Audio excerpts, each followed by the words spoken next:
하나님의 말씀을 보도록 하겠습니다. 하나님께서 오늘 우리에게 주시는 말씀은 창세기 16장 1절부터 마지막 절 16절까지 말씀입니다. 창세기 16장 1절에서 16절까지 말씀입니다. 한 절씩 교독하시겠습니다. 제가 먼저 읽습니다. 아브라함의 아내 사레는 출산하지 못하였고 그에게 한 여종이 있으니 애굽 사람이요 이름은 하갈이라. 사레가 아브라함에게 이르되 여호와께서 내 출산을 허락하지 아니하셨. 원하건대 내 여종에게 들어가라. 내가 혹 그로 말미암아 자녀를 얻을까 하노라 하매 아브라함이 사레의 말을 들으니라. 아브라함의 아내 사레가 그 여종 애굽 사람 하갈을 데려다가 그 남편 아브라함에게 첩으로 준 때는 아브라함이 가나안 땅에 거주한 지 10년 후였더라.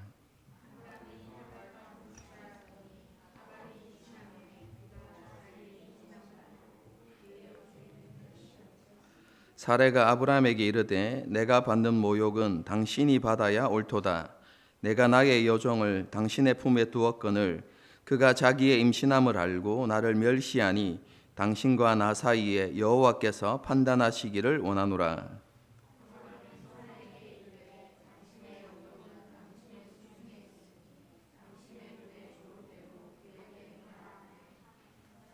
하갈을 학대하였더니 하갈이 사레 앞에서 도망하였더라.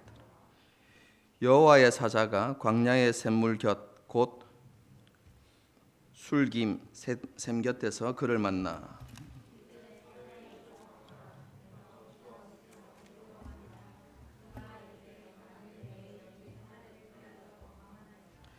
여호와의 사자가 그에게 이르되 내 여주인에게로 돌아가서 그 수하에 복종하라.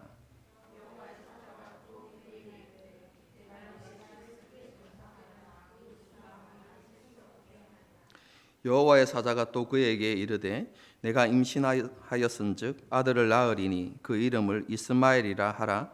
이는 여호와께서 내 고통을 들으셨음이니라.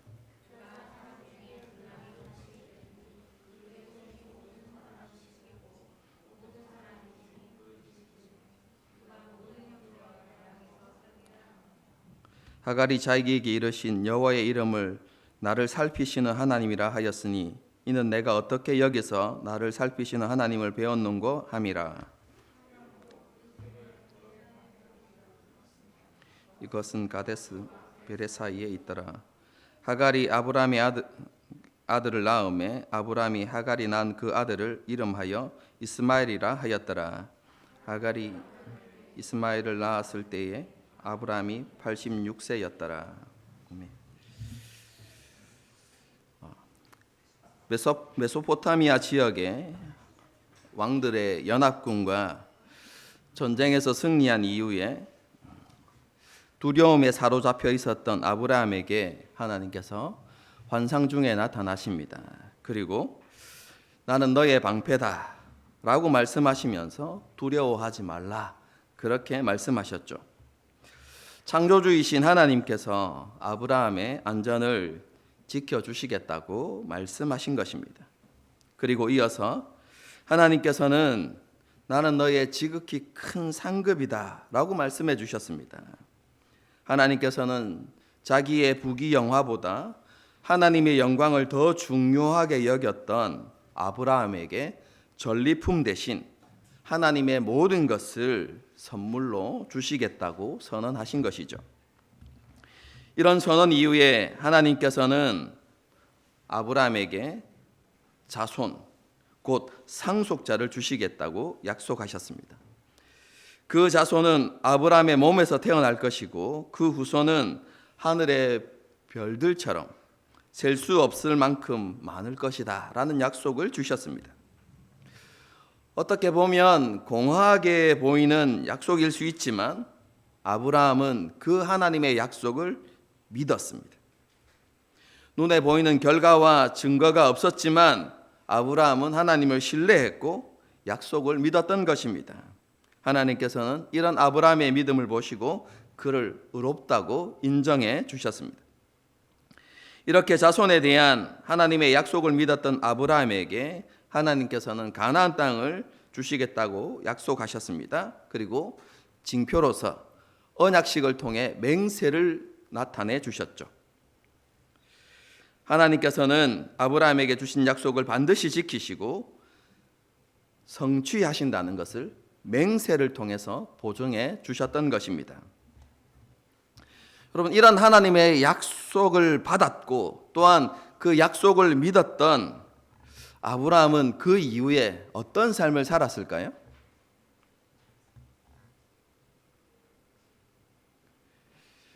여러분, 우리는 이런 기대를 하죠.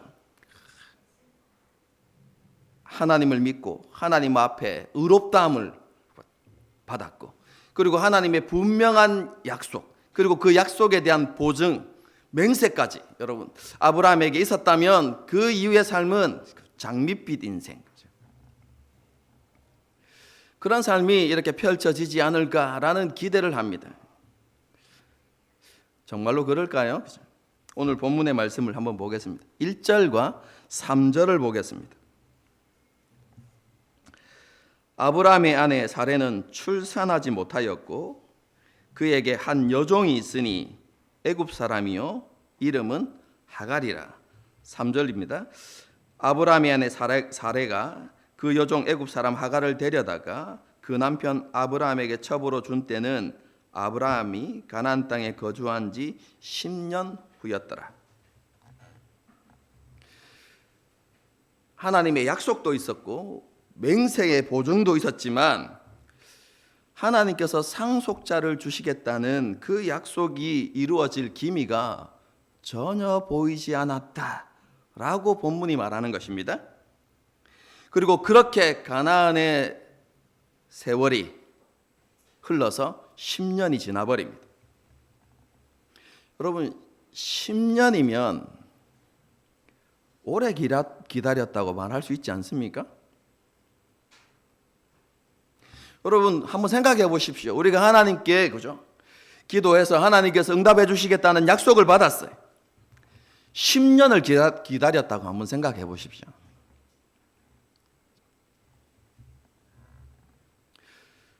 정말로 오랜 세월을 기다렸다, 이렇게 말할 수 있겠죠. 그렇죠? 여러분, 아브라함의 아내였던 사레도 그렇게 생각했던 것 같습니다. 2절을 보겠습니다. 사레가 아브라함에게 이르되 여호와께서 내 출산을 허락하지 아니하셨으니.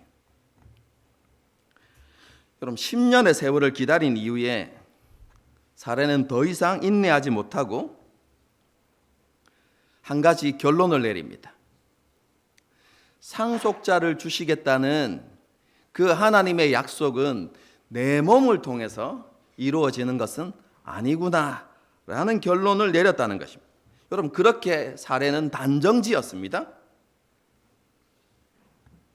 여러분, 고대 사회에서요, 자녀를 낳지 못하는 것,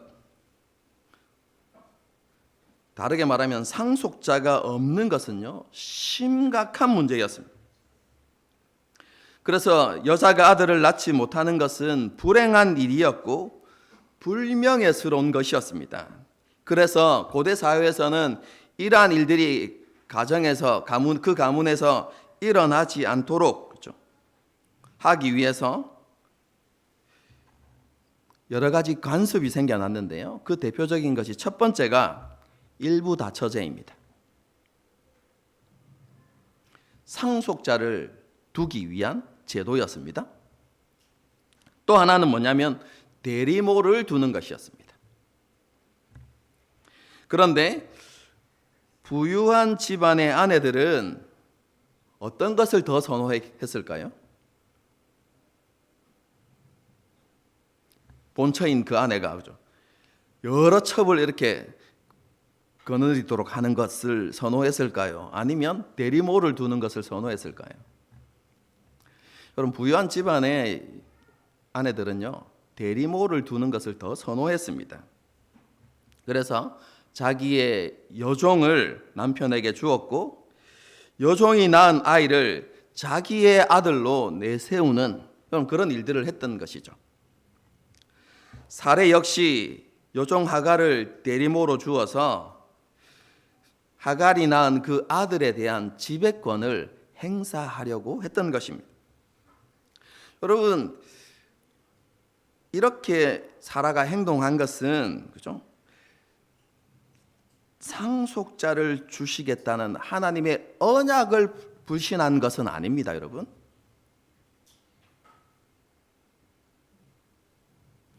하나님께서 상속자를 주시겠다는 약속은 믿었습니다.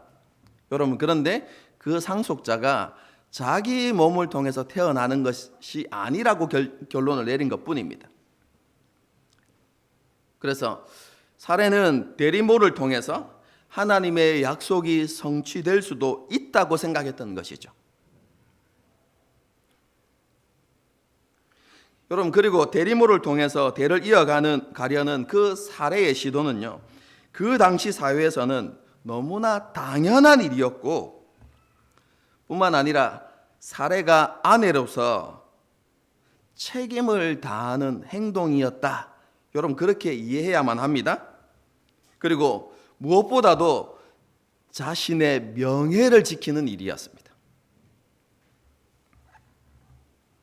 세상적 관점에서 보면 이것은 지혜로운 행동이라고 볼 수 있습니다. 여러분, 그렇다면 하나님의 평가는 어떨까요, 여러분? 오늘 본문은요, 이러한 사레의 행동을 이렇게 평가합니다. 아브라함이 사레의 말을 들으니라. 그게 뭡니까? 이렇게 생각하실 수도 있지만요. 여기서 말을 들었다라는 표현은 순종했다라는 의미이고요. 혹은 음성의 귀를 기울였다라는 의미인데요. 여러분, 이 표현이 사용되어진 것은 창세기에 딱 두 곳입니다. 하나는 오늘 본문이고 또 하나는 어디겠습니까? 창세기 3장 17절입니다. 창세기 3장 17절은 어떤 내용이냐면 아담과 하와가 선악을 알게 하는 나무의 실과를 먹고 난 다음에 하나님께서 찾아오셔서 아담을 책망하시는 장면입니다. 그때 하나님께서 뭐라고 말씀하시냐면 네가 아내의 말을 들었다 이렇게 표현하거든요. 아내의 음성에 귀를 기울였다 혹은 아내에게 순종했다라고 이렇게 표현하시는데요. 그때 사용되어진 표현이 이 본문에서 사용되고 있는 것입니다. 무엇을 의미합니까? 사라의 선택이 하나님 보시기에 합당하지 않았다라는 것을 분명하게 보여주는 것이죠. 여러분, 그녀의 선택이 하나님 중심의 선택이 아니라 인간 중심적인 모습이었다라는 것을 분명하게 말씀해 주는 것입니다. 여러분, 그런데 아브라함이 어떻게 행동합니까? 아담과 똑같은 행동을 하죠. 아내의 말을 듣고 그 행동에, 그 불신앙의 행위에 동참하게 됩니다. 그럼 3절의 표현도요, 사레와 아브라함의 선택과 행동이 잘못되었음을 보여줍니다. 3절 원문은요, 사레가 아브라함에게 하갈을 첩으로 주었다라는 것을 강조하는데 이건 역시 하와가 아담에게 선악을 알게 하는 나무의 열매를 주었다라고 표현할 때 사용되어지는 단어입니다. 여러분, 그렇기 때문에요, 16장의 사건은요, 아브라함과 사레의 죄와 타락을 보여주는 것입니다. 자손에 대한 하나님의 약속이 더디 이루어지자 사레의 마음에는 원망의 마음이 생겨났고요. 그리고 자기 소견에 옳은 방식으로 하나님의 약속을 성취해야 되겠다는 결심이 일어났던 것이죠. 그리고 아브라함도 그 잘못된 선택에 동참했다라는 것을 오늘 본문이 우리에게 보여주고 있는 것입니다. 여러분, 이러한 죄의 결과가 무엇입니까? 4절입니다. 아브라함이 하갈과 동침하였더니 하갈이 임신함에 그가 자기의 임신함을 알고 그의 여주인을 뭐 했다고요? 멸시한지라. 여러분, 아담과 하와의 타락 이후에 그 가정에 일어났던 사건이 무엇이죠? 가인과 아벨 사이에 시기와 질투와 갈등과 다툼이 일어났습니다.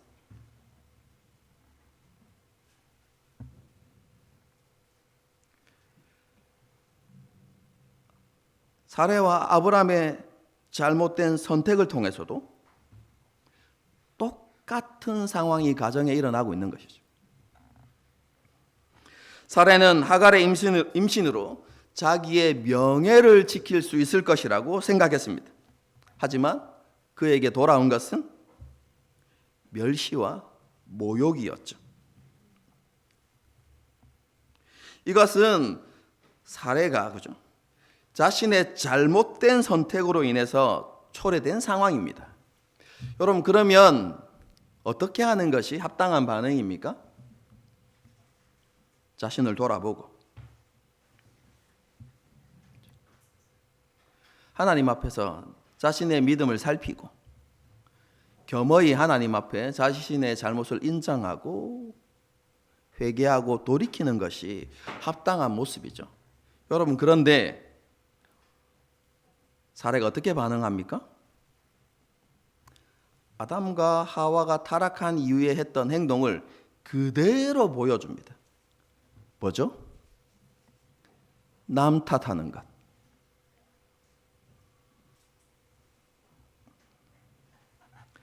사례 역시요, 아담과 하와처럼 남을 탓하고 비난하는 것을 선택하죠. 사례가 뭐라고 이야기합니까? 내가 모욕을 받아야 할 이유가 없다. 이렇게. 이 모욕은 누가 받아야 된다고요? 당신이 받아야 한다. 아브라함을 향해서 그렇게 이야기하면서 아브라함을 비난하죠. 그러면서 이러한 지금의 상황을 여호와께서 판단해 주시기를 바란다. 여러분, 이렇게 여호와의 이름을 망령되이 일컫는 행동까지 하게 됩니다. 여러분, 사례는요, 자기가 선택한 것이 지금 옳았다고 생각하고 있는 것입니다. 여러분, 어떻게 보면요, 사라의 관점에서 보면 자신은 불신앙의 행위를 한 것이 아니라 하나님의 약속을 이루어 드리기 위해서 자기 안에서는 최선의 방법을 선택했다. 여러분, 이렇게 생각하고 있는 것이죠. 그렇게 했다면 아브라함이 그런 사례의 노력을 인정해주고 그런 갈등의 상황이 생겼을 때 한 가문의 아버지로서 이 모든 사건을, 이 모든 상황을 잘 해결해야 했음에도 불구하고 당신은 그렇게 하지 않았기 때문에, 나는 아내로서 최선을 다했지만 당신은 한 가문의 아버지로서 최선을 다하지 않았기 때문에 내가 모욕을 받아야 하는 것이 아니라 당신이 모욕을 받아야 하는 것이 합당하다. 여러분, 이렇게 지금 사례가 주장하고 있는 것입니다.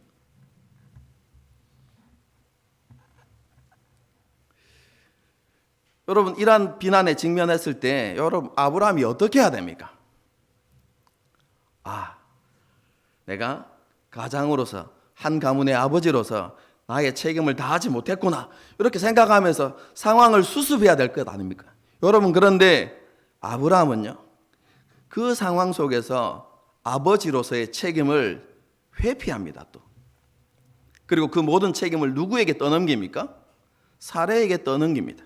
뭐라고 이야기합니까? 당신의 눈에 좋을 대로 하십시오. 이렇게.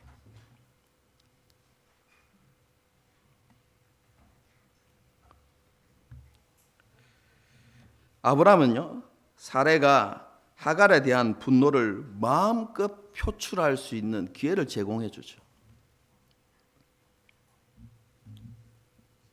그리고 결과가 무엇입니까? 사레가 복수의 마음을 가지고 아브라함이 말한 대로 자기 마음대로 행하죠. 하갈을 학대하기 시작합니다. 여러분, 그 학대의 내용은 우리가 알 수 없지만, 여러분, 하갈이 자기의 목숨에 대한 위협을 받았기 때문에 도망가지 않았을까요? 그렇죠? 그 학대가 너무 고통스럽고 힘든 것이었기 때문에 사레가 도망을 가게 되는 것이죠. 그렇죠? 바로가 이스라엘 백성들을 학대하고 괴롭혔듯이 사레가 하갈을 괴롭혔던 것입니다. 하갈은 그 학대를 견딜 수 없어서 도망쳐 나오죠. 정확하게 알 수는 없지만 자기의 고향인 애굽으로 돌아가려고 했을 것입니다.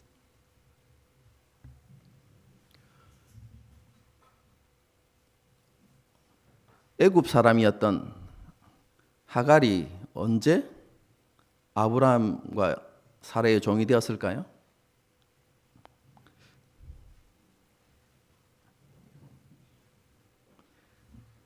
기근을 피하여서 애굽에 내려갔을 때입니다. 바로가 아브라함의 누이라고 생각했던 사레를 첩으로 들이면서 뭘 주었습니까? 많은 재물과 가축과 노비를 주었다, 이렇게 말하거든요. 여러분, 그때 주었던 노비가 아마 하갈이다, 이렇게 여러분 생각하시면 됩니다. 하갈은 애굽 사람이었습니다. 그래서 여주인의 낯을 피하여서 아마도 자기 고향으로 돌아가려고 하지 않았을까, 이렇게 추측해 볼 수 있죠. 여러분, 그러다가 광야에 있었던 샘 곁에서 여호와의 사자를 만나게 됩니다.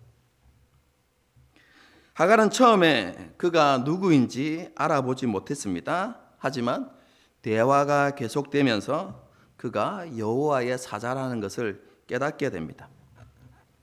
여호와의 사자가 먼저 질문하죠. 사레의 여종 하갈아, 내가 어디서 왔으며 어디로 가느냐, 이렇게 질문을 던집니다. 하나님께서는 사레가 어떤 일을 당했는지, 어떤 어려움 속에 있었는지, 그리고 그녀가 어디를 가고 있는지 분명히 다 알고 계셨죠. 그런데 왜 하나님께서 이런 질문을 던지셨을까요? 여러분, 이것은 아담과 하와가 범죄한 이후에 하나님께서 찾아가셔서 던지셨던 질문과 똑같은 질문입니다. 하나님께서 아담에게 뭐라고 말씀하시죠? 아담아, 네가 어디에 있느냐? 라고 말씀하셨죠. 여러분, 본문의 말씀을 좀 이런 관점으로 계속 읽어 나가면 창세기 3장과 너무나 유사하다는 것을 여러분 알 수 있겠죠. 그렇죠? 어쨌든 하갈에게 던졌던 그 질문은 아브라함에게 던졌던 내가 어디 있느냐라는 질문과 똑같은 의미입니다. 자신을 돌아보라는 것입니다. 네가 서 있어야 되는 자리가 어디인지 생각해 보라는 것이죠.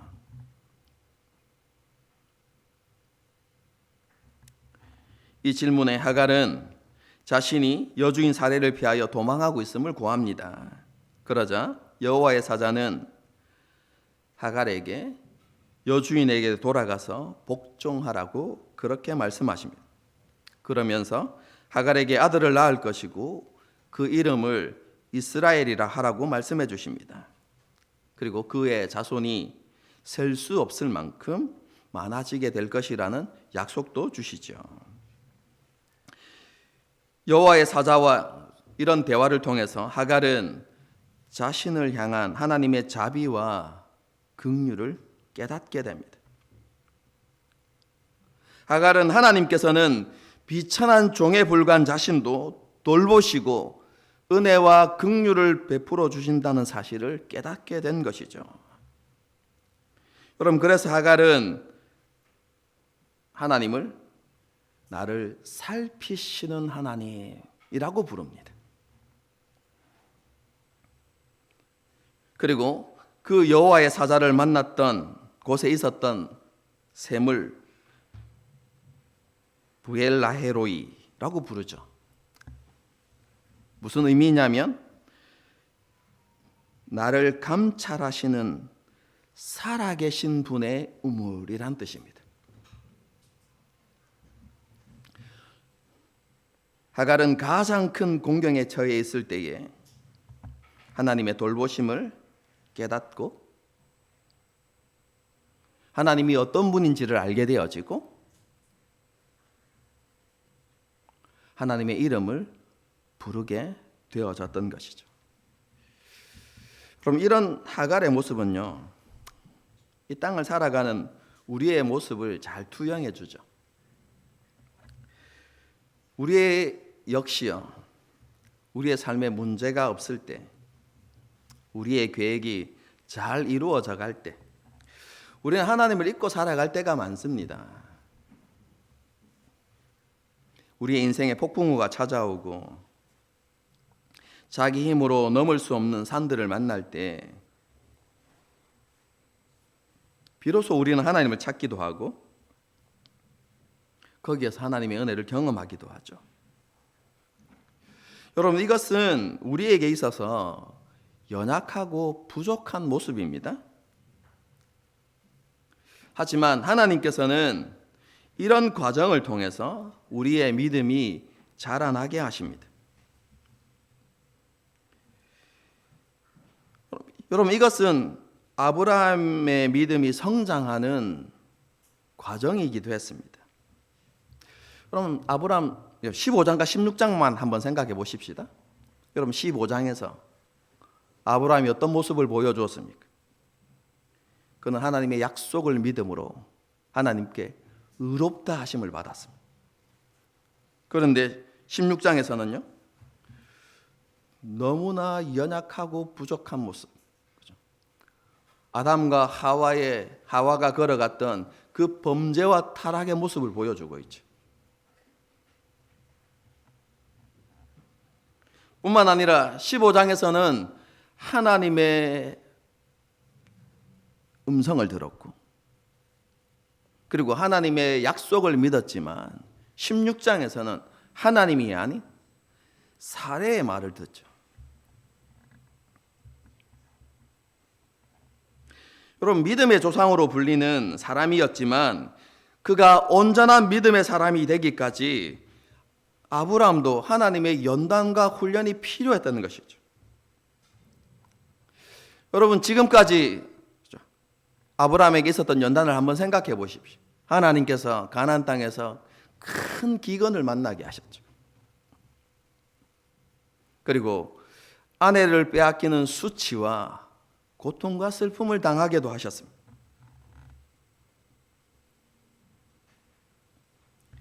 여러분, 집안에 분쟁이 일어나는 것을 경험하기도 했죠. 목자들 사이에 다툼이 생겨나는.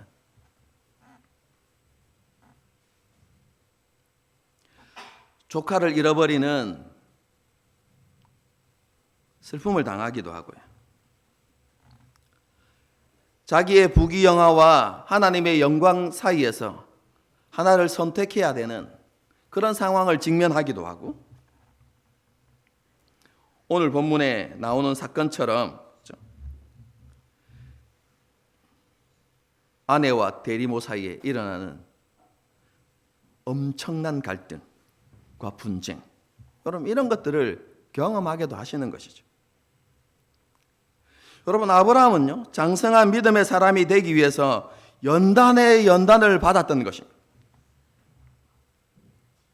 하나님께서 그렇게 하신 이유가 무엇입니까? 아브라함의 유익을 위해서입니다.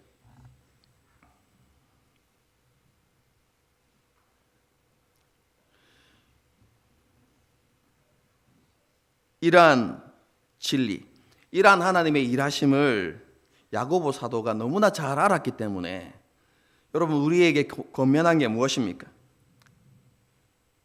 여러 가지 시험과 시련을 당하는 것을 이상히 여기지 마십시오. 그리고 그런 시험과 시련을 만날 때 어떻게 여기라고요? 기쁘게 여기십시오 라고 이야기하는 것이죠. 왜 그렇습니까? 그 시험과 시련이 인내를 만들어내고 우리를 온전한 사람으로 세우기 때문입니다 라고 야고보서에서 가르치고 있지 않습니까? 그럼 다르게 표현하면 하나님께서는요, 아무것도 보이지 않고 하나님의 응답이 더디 이루어지는 것 같은 상황 속에서도 하나님의 약속을 믿고 인내하고 기다릴 줄 아는 사람으로 세우기 위해서 여러분, 우리를 연단하시고 훈련하시는 것입니다. 여러분, 그래서 칼빈이 신앙의 정점은 이것이다 라고 이렇게 표현했어요. 그게 무엇인 줄 아십니까? 호경 형제가 올리는 찬양을 보고 깜짝 놀랐습니다. 혹시 창세기 16장을 깊이 묵상했는가? 뭐 이런 생각을, 이런 착각을 한번 했어요. 여러분, 칼빈이 이렇게 이야기합니다. 그리스도인의 신앙의 정점은 기다림이다 라고 이렇게 했습니다.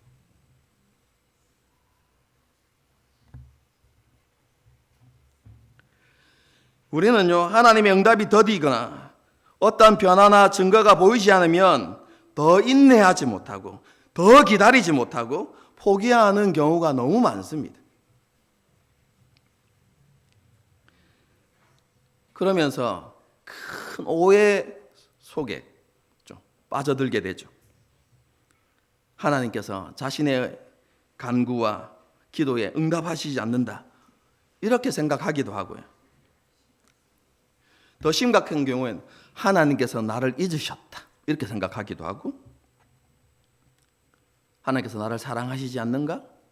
심지어는 자기 존재가 부정당하는 듯한 그러한 느낌을 받는 사람들도 있습니다. 여러분, 그래서 많은 그리스도인들이 자기가 기도한 그 기도 혹은 간구한 것에 대한 응답의 확신을 받고 싶어 하죠. 여러분, 그래서 제가 수련회를 가면 가장 많이 받는 질문 중에 하나가 이겁니다. 하나님께서 그 기도를 들어주신다는 것을 우리가 어떻게 확신할 수 있습니까? 하나님께서 우리에게 응답하신다는 그 증거들이 무엇입니까? 무엇을 보면 확신할 수 있습니까? 라는 이런 질문을 굉장히 많이 받습니다.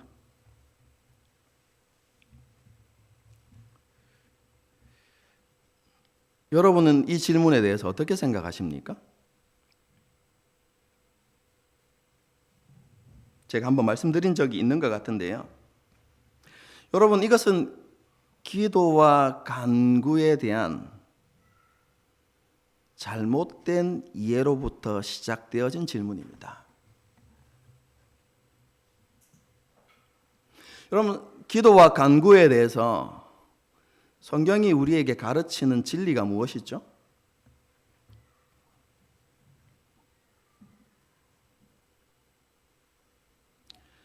사랑하는 자녀의 기도와 간구는 하나님께서 들으시고 반드시 응답하신다는 것입니다. 로마서가 우리에게 무엇을 이야기합니까? 우리를 위하여 아들을 내어주시니가 아들과 함께 모든 것을 우리에게 하나님께서 주신다고 말씀하고 있어요.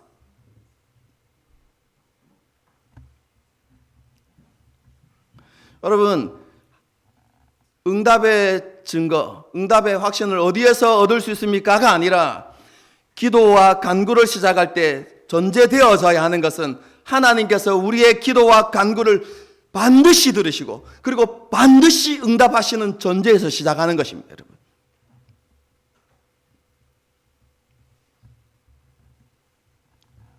그런 믿음으로 하나님 앞에 나가는 것이죠. 여러분, 그리고 하나님의 응답에 대한 지식이 우리 가운데 있어야 되죠. 이것은 우리가 주일학교 때부터 배워왔던 아주 기초적인 지식이죠. 여러분, 하나님께서 우리에게 어떻게 응답하십니까?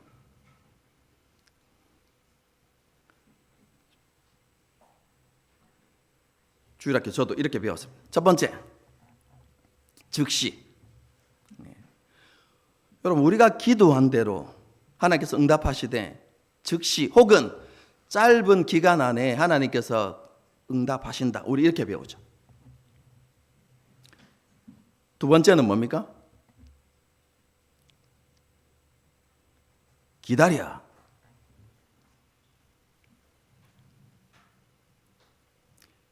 하나님께서 우리에게 응답해 주시지만 그 응답의 때가 우리가 요구하시는 이때가 아니라 하나님 보시기에 가장 적절하고 합당한 때, 그때에 하나님께서 우리의 기도에 응답해 주신다라고 우리는 그렇게 배웁니다. 그리고 세 번째는 무엇입니까? 우리는 안 돼, 노라고 배웠습니다. 그래서 노도 응답이다, 이렇게 우리는 배웠는데요, 저는 이것을 더 지혜롭게 여러분 표현해야 된다고 생각합니다.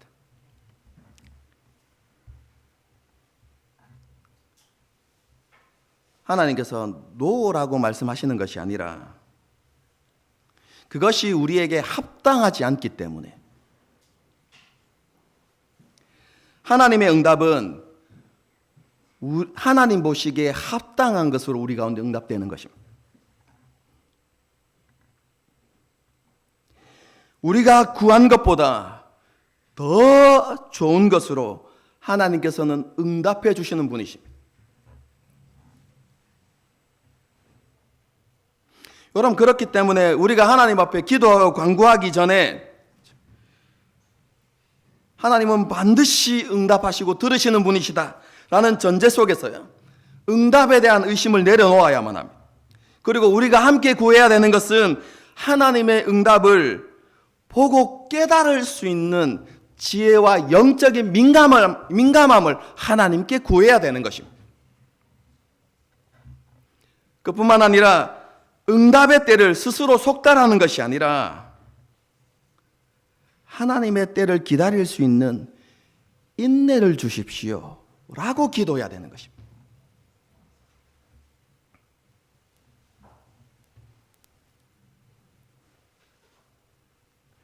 우리가요, 우리의 기도에, 우리의 간구에 하나님께서 반드시 응답하신다는 확신이 없으면요, 오늘 본문에 나타나는 사례처럼 하나님의 때를 속단하려는 시험에 들기 쉽습니다. 여러분. 그래서 하나님의 응답을 기다리지 않고 하나님보다 앞서 행하는 실수들을 범하게 되는 것이죠.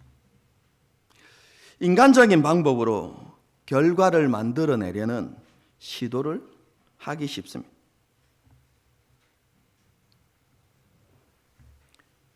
말씀과 약속에 대한 믿음의 본질보다는 방법과 결과에 집착하는 사람이 되기 쉽다는 것입니다. 여러분, 이것은 지난번 설교와 여러분 깊은 관련이 있습니다. 여러분, 우리는 하나님의 뜻과 관련해서, 그렇죠? 우리가 먼저 생각하는 것은 뭐라고 했습니까? 지금 우리가 무엇을 행해야 되는가? 여러분, 그것에 우리는 더 많은 관심을 가질 때가 많다고 했죠. 여러분, 그런데 하나님께서 우리에게 먼저 요구하시는 바가 무엇이라고 했습니까? 여러분, 그것은 우리의 존재, 우리의 본질과 관련된 문제입니다. 우리가 하나님 앞에서 어떤 사람이 되어야 하는가?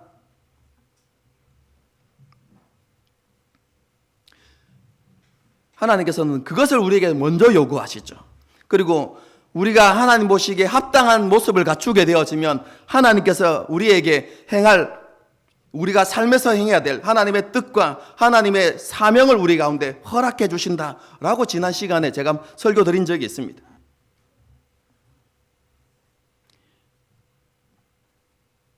기도와 간구에 있어서도 마찬가지입니다.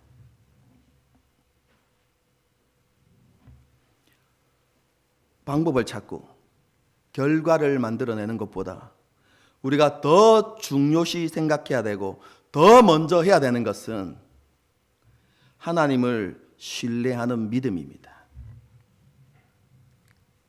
그 믿음을 따라서 인내하고 기다리는 것이 우리에게 있어야 하는 모습인 것이죠. 우리는 주어진 상황 속에서 조급함과 두려움에 쫓겨서 하나님의 응답을 기다리는 것이 아니라 하나님보다 앞서 행할 때가 많습니다. 여러분, 그래서 우리의 삶 가운데 실제로 임하시고 역사하시는 그 하나님의 일하심을 경험하지 못할 때가 너무 많은 것이죠. 쉽게 말하면 하나님께서 역사하실 시간과 기회를 우리가 제공해 드리지 않는다는 것입니다. 우리의 것을 하나님께 맡겨 드리지 않는 것이죠.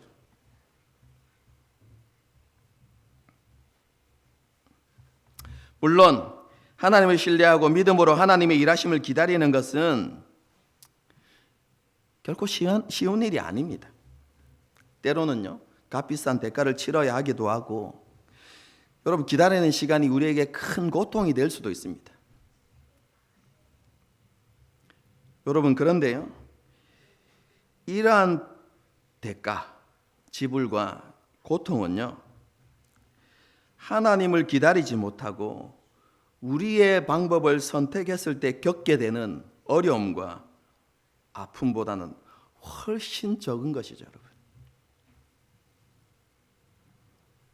그리고 그 믿음으로 치르는 대가와 고통은요, 우리를 인내의 사람으로, 그리고 더 성숙한 사람으로 변화시키는 유익이 되어지는 것입니다. 여러분, 그러므로 우리는 하나님께서 응답하시고 일하시기까지 인내하고 기다리는 법을 배워나가야만 합니다. 그리고 하나님을 신뢰하는 삶이 무엇인지 깨달아지기까지 모든 것을 하나님께 맡기는 삶이 어떤 삶인지 그것이 깨달아지기까지 인내와 기다림을 훈련할 필요가 있습니다. 여러분, 이러한 인내와 기다림은요, 헛되고 공허한 것이 결코 아닙니다. 여러분, 오늘 본문에 기록된 하나님의 일하심을 한번 생각해 보십시오.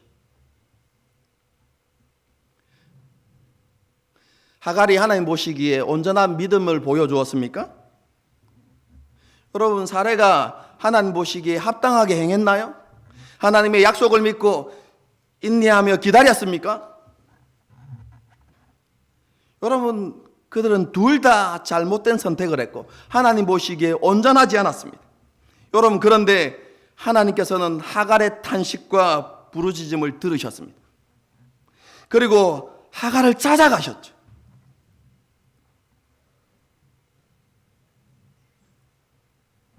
그리고 그가 구하기 이전에 하나님께서 준비하신 응답이 무엇인지를 깨닫게 해주십니다.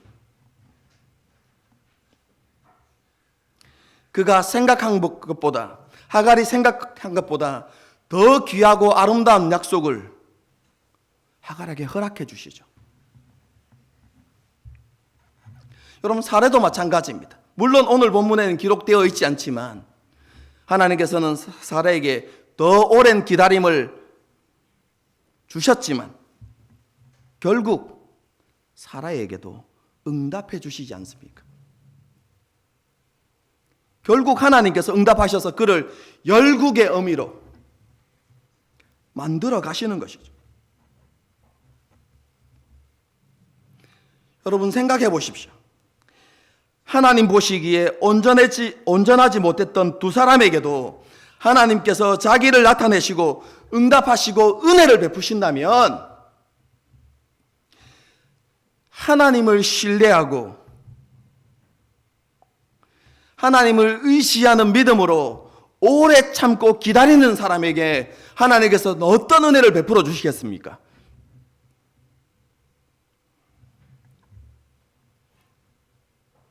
여러분, 하나님을 신뢰함으로 인내하고 기다림은 공허한 것이 아닙니다.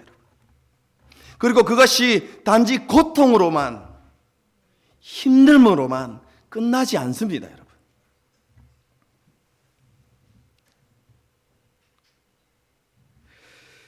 하나님을 신뢰하는 삶의 본질은요, 인내와 기다림입니다. 온전한 믿음의 사람으로 성숙해지기 위해서 우리에게 인내와 기다림이 필요하죠. 올 한 해가 이것을 훈련하는 한 해가 될 수 있기를 바랍니다. 하나님을 신뢰하고 하나님께 우리의 삶을 맡기는 이것을 훈련하는 한 해가 될 수 있기를 바랍니다. 목사님, 어떻게 해야 됩니까?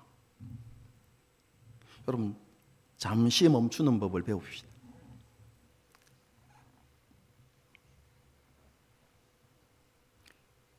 해결 방법을 찾고 고민하기 전에 하나님 앞으로 나아가는 것입니다. 기도에 무릎을 세우는 것이죠.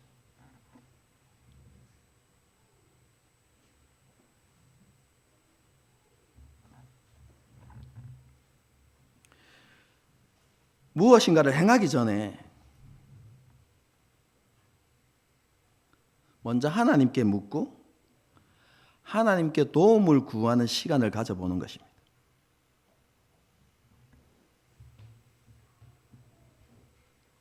느헤미야가 보여주었던 모습이죠. 느헤미야가 예루살렘 성벽이 무너졌다는 소식을 듣고 예루살렘이 황폐하다는 소식을 듣고 그가 하나님 앞에 기도하죠. 그리고 그에게 너무나 좋은 기회가 옵니다.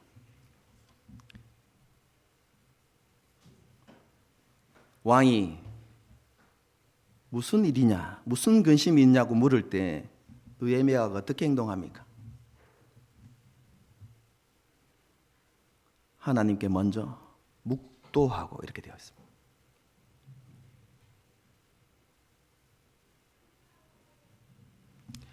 하나님의 일하심과 도우심을 구하는 습관을 그렇게 세워가는 것이죠.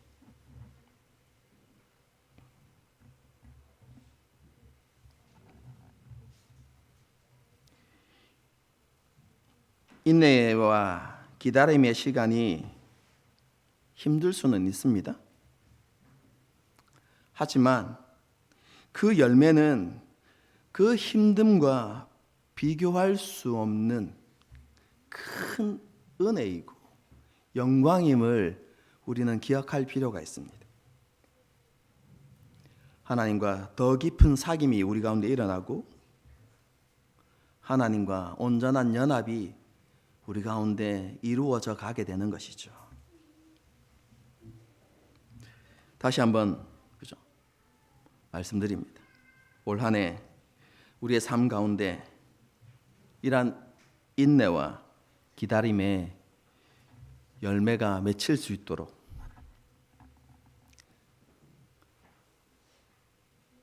찾고 고민하기 전에 무엇인가 행하기 전에 잠시 멈추어서는 그런 훈련들을 해나갈 수 있기를 바랍니다. 그래서 우리의 믿음이 더 성숙해지고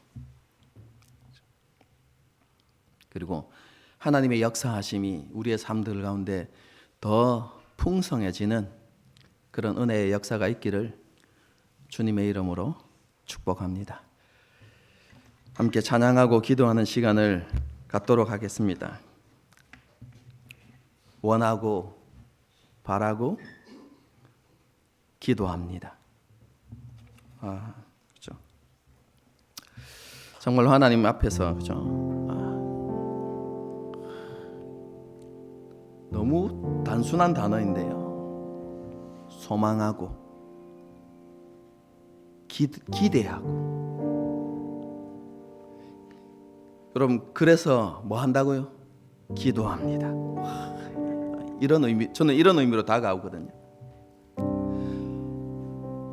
내게 간절함이 있고 소망이 있고 또 그것을 기대하기 때문에 먼저 하나님 앞에 나아갑니다. 하나님 앞에 무릎 꿇습니다. 먼저 기도합니다.